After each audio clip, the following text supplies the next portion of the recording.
ముందుకు పెట్టి అలా అలా ఉండేవాడిని. ఫస్ట్ టైం ఎందుకో ఈ సభలో చాలా చిన్నవాడిని, చాలా నా స్థాయి నాకు ఇంతేనా అని తెలిసొచ్చేలాగా ఈ రోజున ఇక్కడ సభికులు కానివ్వండి, ఇక్కడున్న నిష్ణాతులు కానివ్వండి, వీళ్ళందరి సమక్షంలో నేను చాలా చిన్నగా అనిపిస్తున్నాను. బట్ ఇలాంటి సభలో పాలు పంచుకోవడం అనేది నిజంగా ఒక గొప్ప అవకాశంగా నేను భావిస్తాను. చాలా ఆత్మీయంగా జరుగుతుంది. చాలా కావలసిన వాళ్ళు, గొప్ప గొప్ప వాళ్ళు, చెప్పాలంటే చీఫ్ జస్టిస్ దగ్గర నుంచి, రిటైర్డ్ జస్టిస్ దగ్గర నుంచి, వరప్రసాద్ గారు లాంటి నిష్ణాతులు అండ్ రమేష్ గారు లాంటి ఐఏఎస్ ఆఫీసర్లు, ఐపీఎస్ ఆఫీసర్లు, ఎంతోమంది ఇక్కడ మహామహులందరూ ఇచ్చేసి సభకు ఒక గొప్ప నిండుదనాన్ని తీసుకొచ్చారు. దానికి ప్రధానమైన కారణం ఈరోజు ఇక్కడ ఎవరికైతే సన్మానం జరుగుతుందో, ఎవరైతే దీనికి హీరోగా ఈ సభా కార్యక్రమానికి ముఖ్యంగా సన్మానకర్త ఉన్నారో ఆ సతీష్ రెడ్డి గారి మీద గౌరవంతో ఇంతమంది ఇక్కడ రావటం, అందులో నేను పాలు పంచుకోవడం అనేది నాకు చాలా చాలా సంతోషంగా ఉంది. ఇక్కడ స్టేజ్ మీద ఉన్నటువంటి మంత్రివర్యులు, నా మిత్రులు సత్య గారికి, అలాగే రాజకీయ ధురంధరుడు కేవీపీ గారికి, ఎమస్కో సంస్థ స్థాపకులు విజయ్ కుమార్ గారికి, అలాగే పత్రికా రంగంలో సీనియర్ మోస్ట్ వ్యక్తులు రామచంద్రమూర్తి గారికి, ఇతర పెద్దలకు, అలాగే పట్టాభిరామ్ గారి సతీమణి జయమ్మ గారికి, ప్రతి ఒక్కరికి మనిషికి ప్రతి ఒక్కరి నా హృదయపూర్వక నమస్కారాలు తెలియజేసుకుంటున్నాను. ఈ సినిమా సభలకు ఎప్పుడు వెళ్ళినా సరే చాలా అద్భుతంగా మాట్లాడి వస్తుంటాం. మా గ్రిప్పున సబ్జెక్ట్ కాబట్టి, అంత తెలిసిన ఫ్యాన్స్ ఉంటారు కాబట్టి. ఇక్కడ వీళ్ళందరినీ చూస్తూ మాట్లాడాలంటే ఎక్కడ చిన్న బెరుగ్గా, చిన్న ఇదిగా అనిపిస్తుంది నాకు. కాబట్టి మీరు నాకు ధైర్యం ఇవ్వాలి. Thank you. ఎందుకంటే పెద్ద సైంటిస్టులు ఇక్కడ ఉన్నారు, నేను ఏం మాట్లాడగలను. పెద్ద న్యాయమూర్తులు ఇక్కడ ఉన్నారు, కొంతమంది డాక్టర్లు ఉన్నారు, లాయర్లు ఉన్నారు, ఐఏఎస్ ఆఫీసర్లు ఉన్నారు, ఐపీఎస్ ఆఫీసర్లు ఉన్నారు. ఇంతమంది మీ ముందు నేను మాట్లాడాలంటే కనుక ఎక్కడైనా ధైర్యం కూడగట్టుకుని నేను మాట్లాడాల్సి వస్తుంది, మాట్లాడతాను. నేను ఫస్ట్ టైం ఈ రోజున ఈ సభ చూస్తుంటే ఒక అద్భుతమైన సంగమంలా అనిపిస్తుంది. ఒక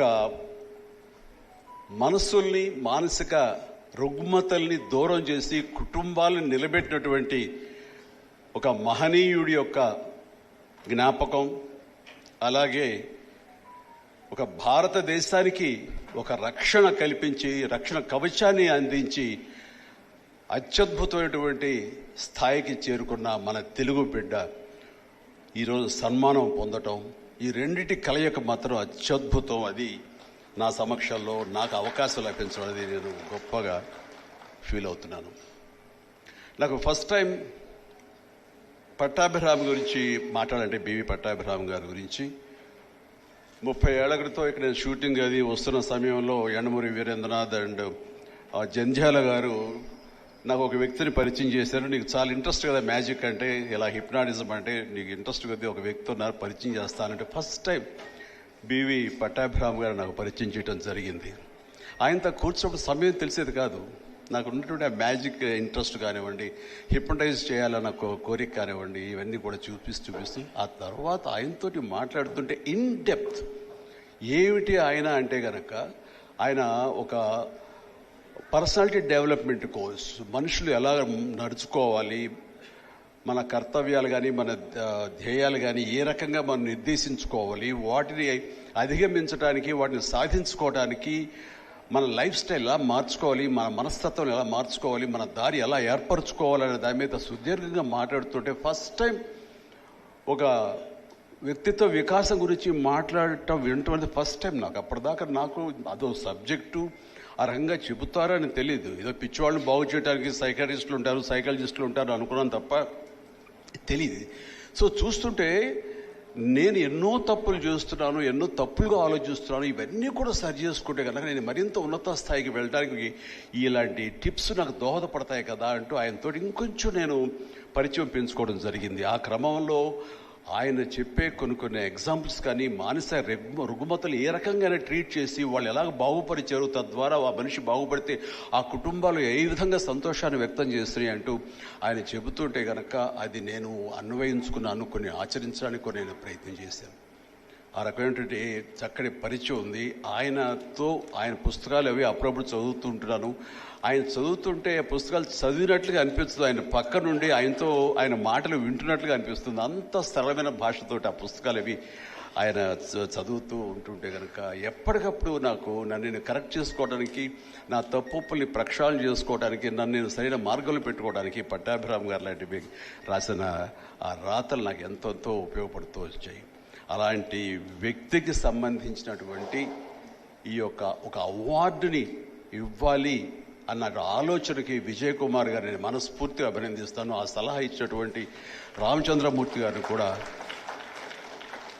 నేను అభినందించక తప్పదు.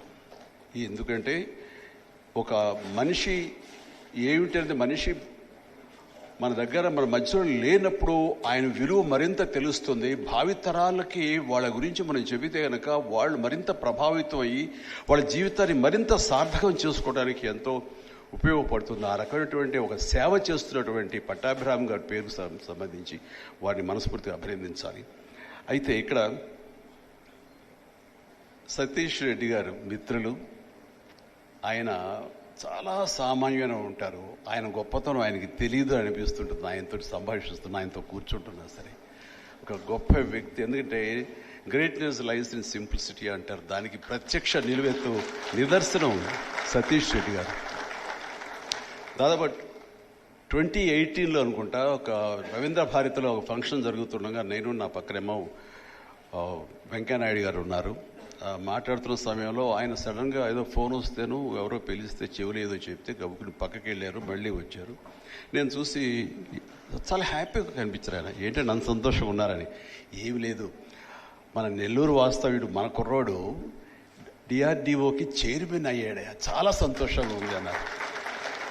చాలా ఆశ్చర్యం. అప్పుడే ఫస్ట్ టైం నేను సతీష్ రెడ్డి గారి గురించి వింటాం. అది ఆయన పైగా మన ఊరే, మన నెల్లూరుని ఎందుకన్నారంటే మాది సగం నెల్లూరు కాబట్టి అమ్మది.